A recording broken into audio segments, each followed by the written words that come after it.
I, Lolita. Prologue. Text 10 years ago. Fades. Text. When we were innocent. Exterior apartment complex day. The sun is shining through a summer rainstorm. The gutters are rushing rivers. 2 girls, 11 and 6, play in the rain. Innocence. Rainbows play in the air between the two as they laugh, splash one another, and urge the passing cars to drive faster and spray them. This is what I picture when I hear that word. Not its loss. Something I can't pinpoint. I'd like to think I still have some left. The older girl, Liz, lays down in the gutter and lets the water flow over her. Something happened to Liz this summer. It was clear enough to all of us after the night she went missing. I guess you could say I shed some innocence that night. The younger girl lies beside her on the hot sidewalk, drying off. They grin at each other. Camera looks down on MARIETTA from above. God's eye view.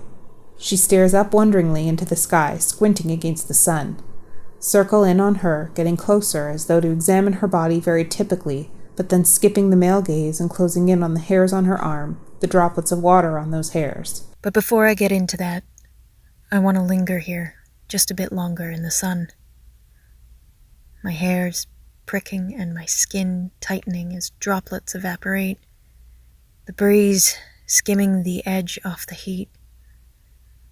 Just my sister and I, savoring every breath, glad to be alive. Cut to, exterior, same street, night. Robert, MARIETTA's dad, looks past MARIETTA through the passenger window at a cop.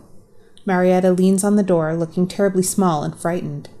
Neighbors with flashlights walk up and down the street, calling out, "Liz!"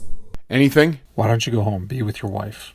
We'll call you right away with any updates. Defeated, her dad looks at her. Do you want to go home, sweetie? I didn't. She nods almost imperceptibly. It was only just dawning on me that this might be the first night of my life without a sister. Going home felt like confirming it, but I was also 6 years old, and I wanted my mom. Interior, MARIETTA's house, night, continued. MARIETTA runs into her mother's arms, Susan. Interior, MARIETTA's house, night, later. But my sister did come home, eventually. Mostly. There is a knock on the door. They rush over, and there is Liz, standing in front of some cops wrapped in blankets. Her mom, dad, and sister all rush to embrace her, sobbing wildly. She cries too, but she seems separate somehow. Interior, MARIETTA's house, night, later. Liz and MARIETTA lie in their parents' bed, holding each other. Through the closed door of the bedroom, they can hear their parents talking to 2 cops. Whose house? You know that new friend she made? What was his name? Give it a lisp. Evan? They didn't answer the door for about 10 minutes, which doesn't necessarily mean anything. But it's weird, right? And it was just Dad, an older brother, about 15 years old, and her. Kid her age. Evan. He was asleep in bed. Dad says she wasn't tired, so they let her stay up and watch TV. What did Liz say? She hasn't said much. We've put a social worker on the case. Give her a call in the morning. MARIETTA hugs Liz and looks at her, frowning, asking her to say something without asking. Liz turns over into her side, back to MARIETTA. But all the social workers and all of the therapists couldn't put Liz back together again. Interior, Liz's house, bedroom, night.